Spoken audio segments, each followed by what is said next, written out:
Okay, so I'm utilizing the Fuji X-H1 with the 23mm f2 lens. I have face detection on. I'm at f8, and that's because it might be a little bright. ISO 320, 1/48th of a second, full HD, 23.98, and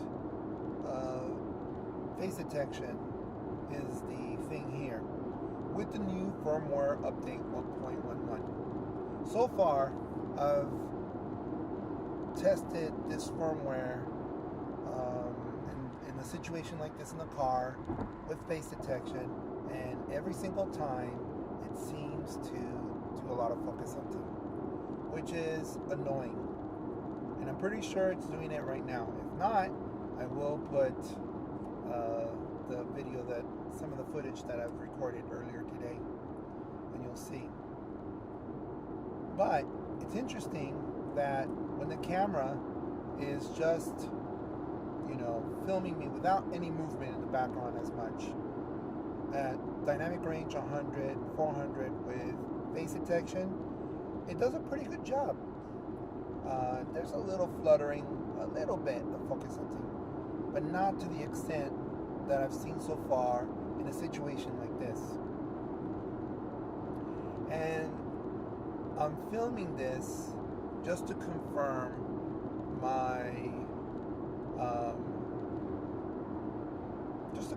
a couple of things, because I was thinking, hey, X-T3 does a pretty good job in face detection. There's a new firmware update for X-H1. Why not try it? And it doesn't seem like it's 100%. Now, granted, X-H1, new camera still, hasn't been a year old. Firmware update only 1.11, so they're probably going to tweak the algorithm more.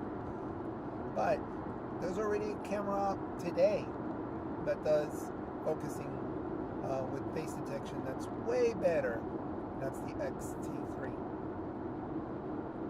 So what's the advantage of the X-H1 then? Well, it turns out that the X-H1's ability for IBIS is huge.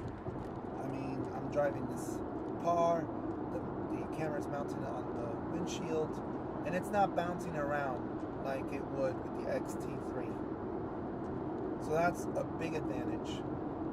Not only is it great for filming, but also for macro photography. You're going to take a beautiful picture close up. Handshake is going to be sort of removed. You want to take a picture at night, and want to take a picture at a shutter speed of 1/15th of a second. You'll be able to do that with the X-H1.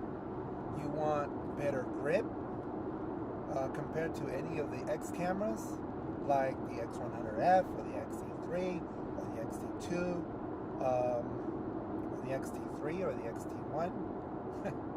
The grip is way better, way better. So there's some advantages. I mean, it has the tally light, so does the X-T3 now. But one of the things, well, now that we're, remember this movie is more about is it focusing on my face with face detection. But we might as well talk about the X-H1 in general, right?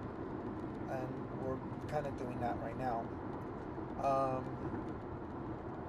One of the disappointing factors, I think, that hit me recently was that the X-T3's internals should have been on the X-H1. And all that beautiful architecture that the X-T3 should have been on the X-H1. But it wasn't. We're going to have to wait until the X-H2. And who knows? I doubt that the X-H2 will have a bigger battery, a flippy screen. Maybe not. The moment the X-H1 has a flippy screen, better battery, bigger battery, not a battery grip where you can put 2 extra batteries or whatever, but just a bigger battery. And it has, you know, sound out, sound in, 3.5 millimeter jacks. It's going to be a camera that is going to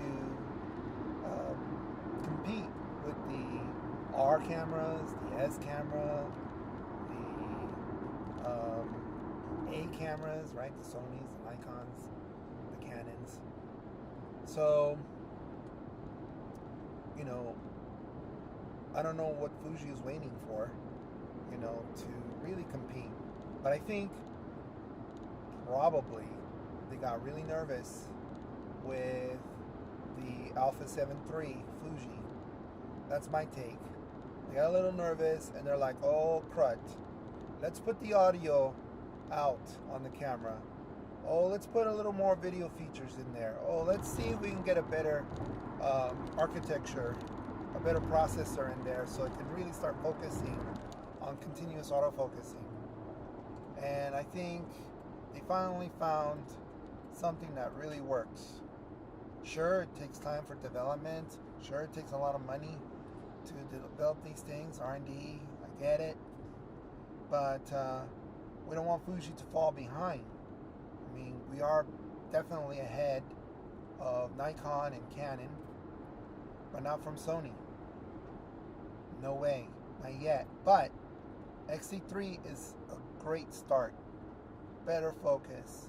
Even the dynamic range and taking pictures at night looks really nice.